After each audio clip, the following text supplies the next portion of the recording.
নমস্কার বন্ধুরা, পপু কিচেনে আপনাদের স্বাগত। আবারও আমি চলে এলাম একটা রান্না নিয়ে। তো শীত তো দোরগোড়ায় এসেই গেছে, আর বাজারে শীতের সবজিও উঠে গেছে। তার মধ্যে একটা হলো বিট। তো বিট আমরা অনেক রকমভাবেই খেয়ে থাকি। আজকে আমি বিটের একটা অন্যরকম রেসিপি দেখাবো। আমি এখানে বিট গ্রেট করে নিয়েছি, আর এখানে আছে কাঁচা লঙ্কা 10-12 কোয়া রসুন, 3টে কাঁচা লঙ্কা, আর হাফ চামচ গোটা গোলমরিচ, আর নিয়েছি আমি তেল। তো কড়াইতে আমি দিয়ে দিচ্ছি তেল।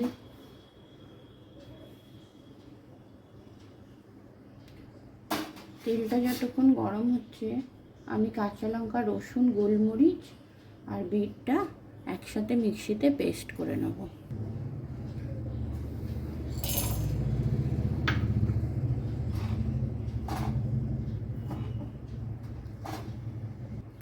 তেলটা গরম হয়ে গেছে, আমি দিয়ে দিচ্ছি একটা শুকনো লঙ্কা ফোড়নে, আর দিয়ে দিচ্ছি কালো জিরে।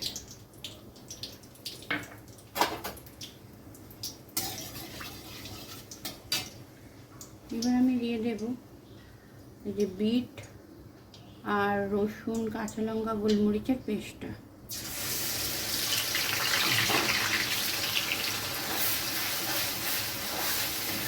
এটা দিয়ে আমি খুব ভালোভাবে নাড়াচাড়া করে মশলাটার সঙ্গে ভালো করে ভেজে নেব, যাতে মশলা আর বিটের কাঁচা গন্ধটা চলে যায়। খুব ভালোভাবে আমি এটাকে ভেজে নেব।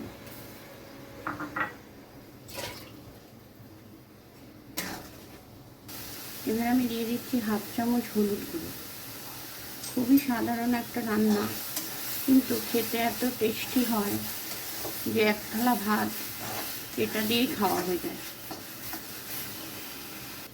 এবার আমি দিয়ে দিচ্ছি পরিমাণ মতো লবণ।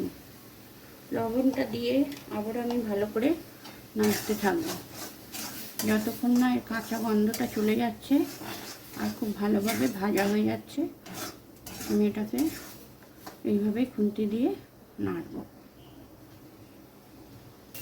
খুব ভালোভাবে ভাজা হয়ে গেছে, জল ভাবটা কেটে গেছে, আর রসুন আর কাঁচা লঙ্কার একটা সুন্দর গন্ধও বেরিয়েছে।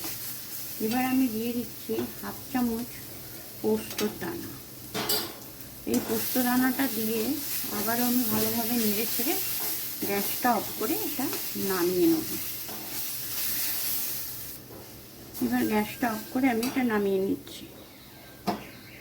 তো বন্ধুরা, খুব কম সময়ে কয়েকটা উপকরণ দিয়ে তৈরি হয়ে গেল জিভে জল আনা একটা রেসিপি। বিট বাটা বলুন চাই বিট ভর্তা, বানিয়ে তো এই রেসিপিটা আপনারা বানিয়ে দেখবেন। এক থালা ভাত এমনি খেয়ে ফেলবেন, সঙ্গে আর কিছুই লাগবে না।